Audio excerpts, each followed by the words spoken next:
รู้สึกสบายใจสุขหรือไทยนะทำบุญได้ไม่รู้นะจึงน่ารักใจฉันชักสั่นละเมอโอ้โห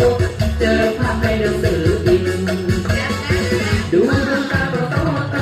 โอ้โหสวยแก้มก็มีรอยบุ๋ม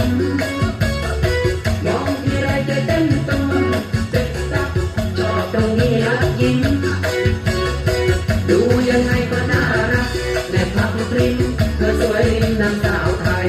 โอ้โหทำยังไงเดี๋ยวเจอหนอลงในรายสัปดาห์ก็มีชื่อว่าสุชาวดีคนตระกูลมั่งมีและเรียนปีสี่อยู่ที่มอพอนาโนเรามองลงในน้ำใต้ตำบลสอ